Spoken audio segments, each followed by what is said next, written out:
Hello Kundan, ये हमारा HTML से रिलेटेड 9th ट्यूटोरियल है और इसमें हम HTML के टेबल टैग को देखेंगे। वीडियो के पॉइंट को हम देख लेते हैं। इस वीडियो में हम टेबल टैग को देखेंगे, TD के टैग को देखेंगे, TR टैग को देखेंगे, टेबल के एट्रीब्यूट को देखेंगे, कैप्शन के टैग को देखेंगे और इंटरव्यू क्वेश्चन पूछूंगा और जो मेरा लास्ट वाला इंटरव्यू क्वेश्चन है मैं उसका आंसर दूंगा। और ये मेरी इंस्टा की आईडी है, अगर आप चाहो तो मुझे इस पर फॉलो कर सकते हैं। वीडियो शुरू करने से पहले अगर आपने मेरे चैनल को सब्सक्राइब नहीं किया तो मेरे चैनल को सब्सक्राइब कर लें और बेल आइकन को दबा दें। तो टेबल को मैं HTML के टेबल को अगर मैं पिक्चर से एक्सप्लेन करना चाहूँ तो इस तरह का HTML का टेबल होता है। हम अक्सर वेबसाइट पर देखते हैं टेबल को, इस तरह से टेबल होता है। और इस एक टेबल के जो टैग था वो पूरा कंटेनर होता है जो टेबल को बंद करता है।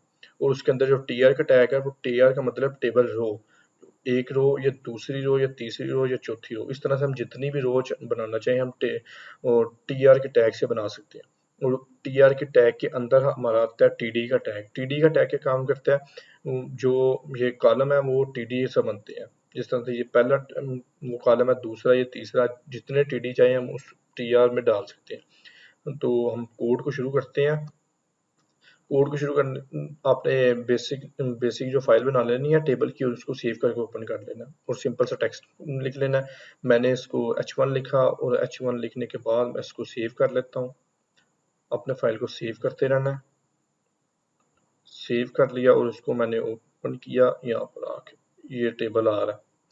तो हम बेसिक सा हम टेबल शुरू करते हैं। टेबल शुरू करने से पहले हम एक कंटेनर जो लगाएंगे, जो टेबल आएगा इसको क्लोज कर लेंगे और इसके अंदर एक आएगी TR का टैग आएगा।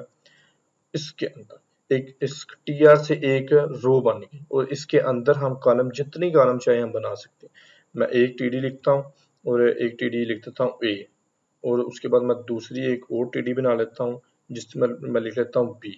इसी तरह से मैं इसको कॉपी कर लेता हूँ और इसी एक और रो को बना लेता हूँ और यहाँ पर मैं लिख लेता हूँ C और यहाँ पर मैं लिख लेता हूँ D। अब मैं यहाँ पर आकर अपना कोड को रिफ्रेश करता हूँ तो ये देख सकते हैं हमारा कोड तो आ गया, लेकिन इस तरह से खास को टेबल ने इसको बदला क्योंकि हमने इसको बॉर्डर नहीं दिया। क्योंकि टेबल का एक डिफॉल्ट बॉर्डर होता है। यहाँ पर टेबल में एट्रीब्यूट में आकर यहाँ पर हमने लिखना बॉर्डर 1 लिख देंगे और इसको हम रिफ्रेश करेंगे तो देख सकते हैं आप बॉर्डर भी आ गया। ये मैं जूम कर देता हूँ, ये देखिए आप बॉर्डर भी आ गया। अब 1 क्या मतलब 1 का मतलब कि बॉर्डर कितने पिक्सल चाहिए। अगर मैं यहाँ पर 10 कर दूंगा तो बॉर्डर 10 पिक्सल का आ जाएगा। ये आप देख सकते हैं 22 पिक्सल का आ गया। तो वो भी हमें इतना नहीं चाहिए, हमें 1 नहीं चाहिए तो हम 1 से काम चलाते हैं क्योंकि हमारी जस्ट प्रैक्टिस है। इतना हो गया। और तो जो नेक्स्ट है वो हम CSS से भी कर सकते हैं इसकी डिजाइनिंग, लेकिन मैं आपको अगर सिंपल इसका बैकग्राउंड कलर देना चाहूँ तो यहाँ पर मैं अगर सिंपल लिख सकता हूँ BG और यहाँ पर मैं कलर लिख कर अगर मैं येलो कर देता हूँ। ये वैसे हम CSS से करेंगे लेकिन ये HTML भी अलाउ करता है, थोड़ी बहुत स्टाइलिंग हम HTML से भी कर सकते हैं। और इसको मैं रिफ्रेश किया तो आप देख सकते हैं यहाँ पर येलो कलर आ गया। इस तरह से हम जितने भी कलर लगाना चाहें हम लगा सकते हैं। नेक्स्ट अगर कोई कंटेंट डालना चाहें तो वो उसकी कंटेंट डाल दो। मैं यहाँ पर लिख देता हूँ लोरियम 100 वर्ड का, अगर मैं पैराग्राफ 100 बहुत ज़्यादा हो जाएगा, मैं 10 वर्ड का पैराग्राफ डाल देता हूँ और इसको मैं रिफ्रेश करता हूँ तो आप देख सकते हैं उसने उस मुताबिक अपनी स्पेस ले ली।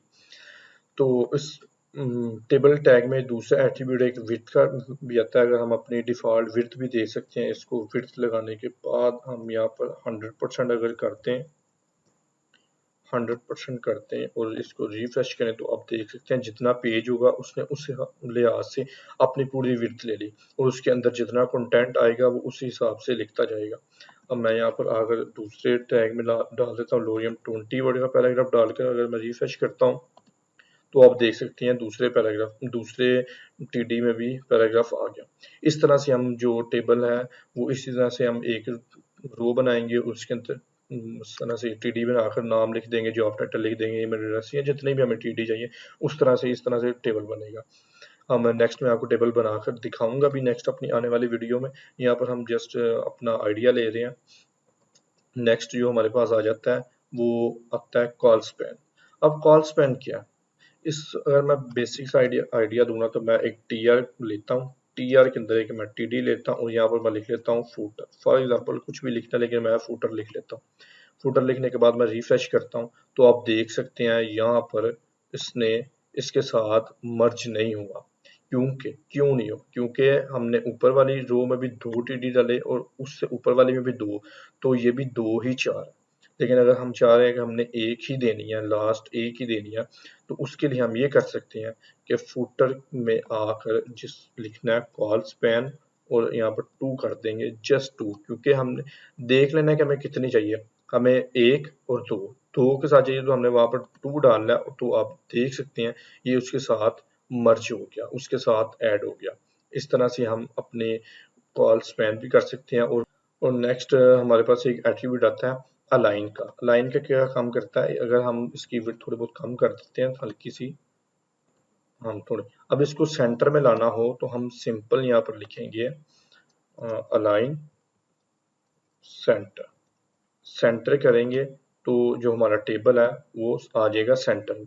इस तरह से हम टेबल की बेसिक सी स्टाइलिंग भी कर सकते हैं HTML से, लेकिन स्टाइलिंग के लिए हम वो पढ़ेंगे, CSS को पढ़ेंगे।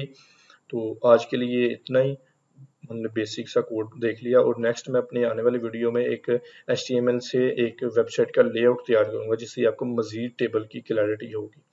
तो so this is all for this video. और मेरा जो लास्ट इंटरव्यू का क्वेश्चन था वो मेरा ये था कि अगर मैं मेल टैग को यहाँ पर ओपन कर रहा हूँ, मैं इसको इस पेज को ओपन भी कर लेता हूँ, ओपन हो गया। मैं चाह रहा था कि अगर मैं इस पर क्लिक करता हूँ तो इसी टैब में ओपन हो रहा है। मैं चाह रहा था कि अगर हम दूसरे टैब में अगर इस पर टारगेट ब्लैंक कर दे तो क्या वो दूसरे टैब में ओपन होगा? नहीं, दूसरे टैब में जाएगा तो सही, लेकिन ये एक डिफॉल्ट ईमेल में ओपन होना है और वो उसी पर ओपन होगी। मैं आपको यहाँ पर लगा कर दिखा भी देता हूँ। यहाँ पर हम लिखते हैं टारगेट, अगर ब्लैंक में लिख कर इसको रिफ्रेश कर लेता हूँ और इस पर मैं लिखूंगा तो वह, अब देखेंगे दूसरे पेज पर हल्का सा जाता है। मैं दोबारा आपको दिखा देता हूँ, ये आप देख सकते हैं हल्की सी लोडिंग होती है और वो वापस आ जाता है। वो वापस क्यों आता है? क्योंकि हमने ईमेल को ओपन करनी है डेस्कटॉप पर, तो इसलिए वो उसी पर ओपन होगा। वो जाएगा जरूर, ये नहीं कि वो टैग एट्रीब्यूट काम नहीं करेगा, वो एट्रीब्यूट काम करेगा, लेकिन वो इस तरह से डेस्कटॉप पर ही ओपन होगा। तो इस मेरी वीडियो में मेरा क्वेश्चन ये है कि जिस तरह से हमने आज टेबल के टैग को पढ़े, और मैं कैप्शन का टैग बताना भूल गया था। मैं वहाँ पर टेबल में आ जाता हूँ और टेबल के अंदर ही एक आएगा कैप्शन का टैग। कैप्शन का टैग सिंपल, अगर हम यहाँ पर लिखेंगे कैप्शन, इसको बंद कर लिया और यहाँ पर लिख लेते हैं माय डाटा। कैप्शन का क्या काम क्या होता है, बिल्कुल पेज के ऊपर आ जाता है, यहाँ से पता चल जाएगा कि ये टेबल है किस चीज़ का, ये इस तरह से लिख सकते हैं। और इस मेरा इंटरव्यू का क्वेश्चन है जो हमने कैप्शन का टैग को देखा, टेबल को देखा, TR को देखा, TD को देखा, तो इसके अलावा भी कोई टेबल के टैग हैं? अगर हैं तो आप इसको सर्च करें और मुझे कमेंट सेक्शन में ज़रूर बताएं। तो अगर आपने मेरे चैनल को सब्सक्राइब नहीं किया तो चैनल को सब्सक्राइब कर लें और वीडियो को लाइक कर लें। Then keep learning and keep exploring.